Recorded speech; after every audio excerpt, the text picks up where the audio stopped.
BigCountryPreps.com. I'm Evan Wren, and this is the Countdown to Two-A-Days series, our daily look at an area football team and the key questions we're going to be answering about that team in our August 16th preseason football preview here at Big Country Preps. I'm with my partner, Dan Youngblood, via Zoom. And tonight, Dan, we are talking about the Bangs Dragons. Yeah, and this Bangs Dragons team with new coach in Jason Cole. He's taken over a squad that went 7-5 last year. Returns 15 of their 27 lettermen from that group, but only 4 offensive and 5 defensive starters. So there are going to be some holes to fill this year for Coach Cole, and it's going to be interesting to see kind of how they can do that. This is one of those programs that we'll have some questions to answer, and we'll talk about a few of those here in a few minutes. All right, before we jump into today's episode of the Countdown to Two-A-Days series, we want to remind you YouTubers to please hit the subscribe button.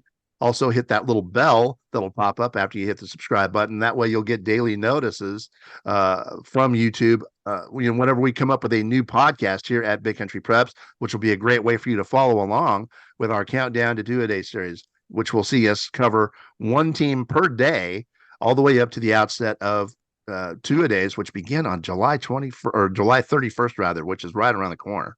All right, with that, let's go ahead and jump in on today's show. And the Bangs Dragons, this is a team, again, with a new coach. And I think that's kind of question number one is how will this team adjust to a new voice with Coach Jason Cole taking over and any changes he may be making schematically. They are going to still be a spread team. We're going to be 4-3 on the defensive side.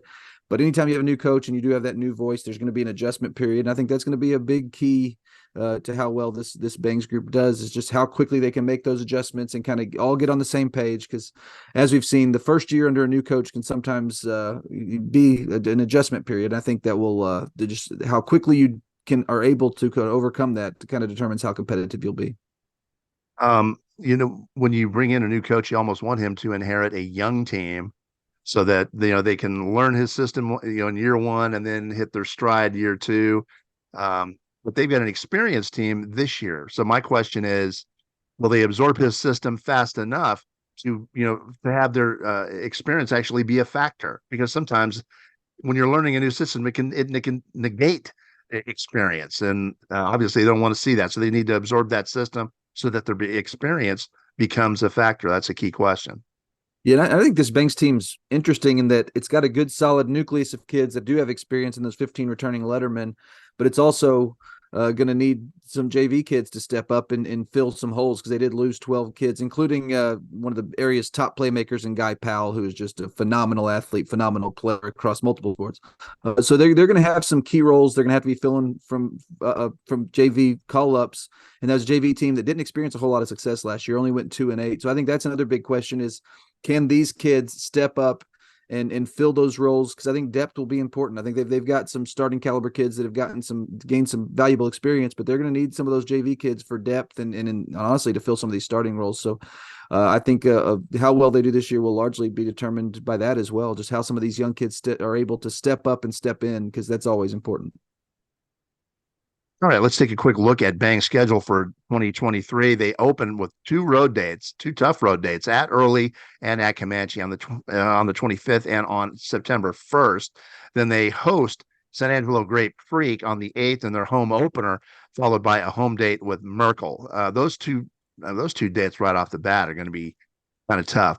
And then they jump right into district with a big game for them and their playoff hopes on September 22nd with a home game against De Leon before having their open date on the 29th.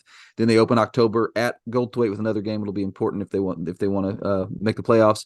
And then on October 13th, they host San Saba. Then they go to Toller on the 20th, host Hamilton on October 27th, and then wrap up the regular season at Coleman with what will be a very difficult game on November 3rd. So, this is a good, tough district. There's going to be a lot of tough tests throughout that schedule. All right, and with that, it's about time to wrap up today's edition of the Countdown to Two-A-Days series, the Bangs Dragons. But before we do that, we want to remind you that August 16th is the big day here at Big Country Preps. That's the day we release our preseason preview, our annual preview that we are quite proud of. There's a ton of material in it, more than 40 team features, player features rather, more than 40 team previews, stats from last year. We'll have videos, we'll have opinion pieces, we'll have predictions, we'll have a ton of material and the most comprehensive look at big country football of any media source in the entire state of Texas. In the meantime, as you wait for that, we appreciate you joining us for this episode of our Countdown to Two-A-Days series, and make sure you come back tomorrow when we will be featuring the Coleman Blue Cats here at BigCountryPreps.com.